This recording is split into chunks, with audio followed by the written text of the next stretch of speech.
Highnesses, Excellencies, distinguished guests, ladies and gentlemen. It is my pleasure to be back in the UAE for the second time in less than a year.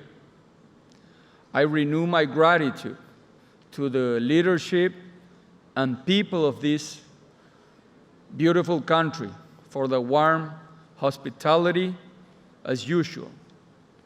At the outset, I would like to express my sympathy to the Turkish and Syrian peoples in this very painful moment.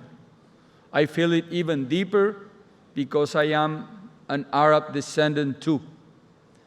And while doing so, I commend the solidarity of the UAE that shows once again the noble values this nation is built upon. The theme of this gathering, Shaping Future Governments, suggests that the challenges that all countries and therefore governments face and are about to face will be different than what we have done in the past. It will demand different answers, and they will only be able to address properly if we do it together. So today, the main message I am aimed to deliver is a call to cooperation, a wider, deeper, and more meaningful cooperation between governments that serve the shared interest of our nations. As the late Sheikh Zayed said, history is a continuous change of events. The present is only the expression of the past. We should learn from recent difficult experiences that have set a path to be followed if we want to be more effective and tackle the opportunities that lie behind every obstacle. There have been two major events that have marked our destiny as humanity. In the last 3 years, the pandemic, the conflict in Ukraine, and I would like to add one that is already here and has a growing influence, that is climate change. The pandemic taught us many things, but I will highlight 3 lessons. First, no matter our condition, we're all vulnerable. Second, we are all mutually dependent. And third, the joint action is needed more than ever. Most of us, if not all of us, struggle to get access to medical supplies and vaccines. Solidarity played a huge role, and we remain grateful, but we should combine effort in terms of knowledge exchange, capabilities building, access to markets, and no discrimination based on political reasons to help us provide a better response to future health emergencies and other emergencies. In Paraguay, we successfully faced a tough challenge during those times by providing social protection to our most vulnerable people in moments where almost every economic activity stopped through temporary social programs, and it had an impact on public finances, but our government values made us prioritize life and human dignity above anything else. The key was transparency and temporality, which allowed us to return gradually to the path of fiscal responsibility, a crucial element of macroeconomic stability that Paraguay has been known by the last 20 years. We have been one of the 5 countries in the Americas that registered a growth in foreign direct investment even during the pandemic. And we are here to share our experiences and believe that this one might serve others to create economic resilience in the future. Then, I would like to draw the attention to the situation in Ukraine, which reinforced the concept that all of us are interconnected, no matter how physically far we might be. When we thought that we were all finally recovering, this conflict triggered a disruption in the supply chains, in global food security, increased the oil prices, and therefore the logistic cost, and consequently inflation rates grew, and a new economic crisis was put in place again.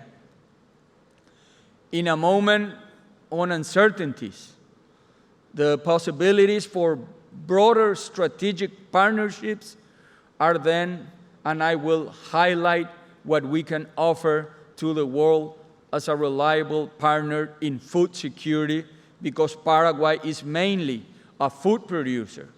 We are currently the 3rd largest soybean exporter in the world and the 9th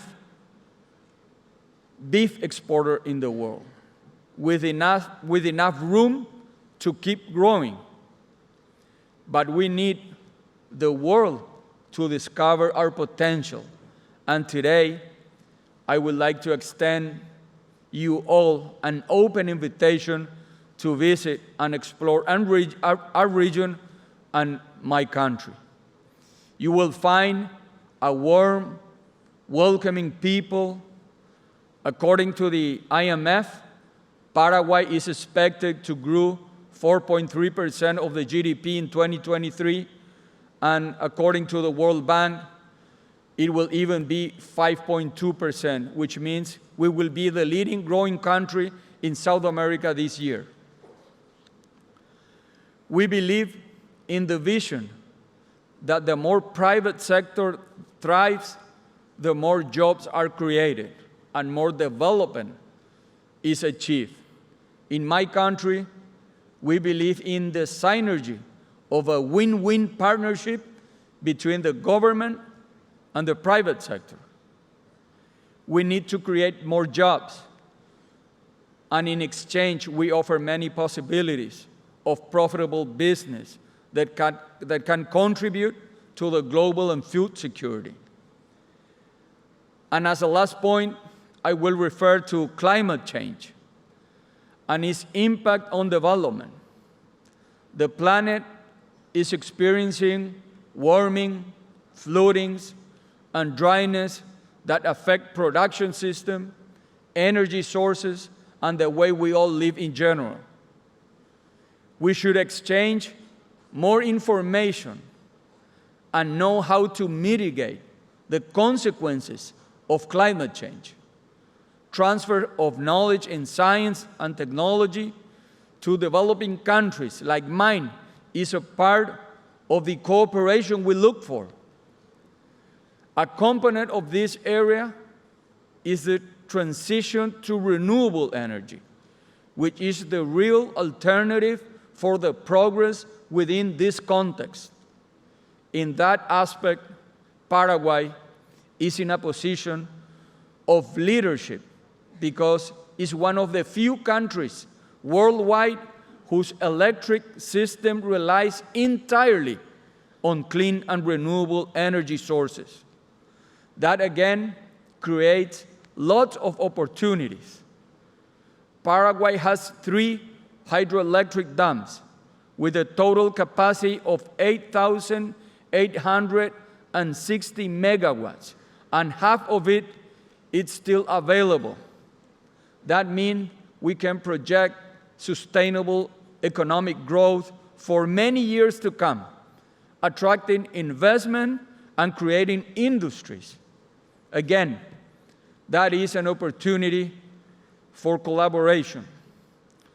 At the same time, we are looking for other unconventional renewable energy sources like solar and green hydrogen, and have a lot to learn from the positive cases of countries that have been working on that longer than us. In a moment where there is still an issue to produce enough renewable energy, Paraguay has abundance of it to offer. I believe each nation has something to provide to make our world more sustainable, and this is clearly our contribution. Ladies and gentlemen, the second U.S. President Franklin Delano Roosevelt said, "Friendship among nations, as among individuals, call for constructive efforts to master the force of humanity in order that an atmosphere of close understanding and cooperation may be cultivated." I believe in that. So I invite all of us to work together and to be more close. Thank you very much, and God bless you all.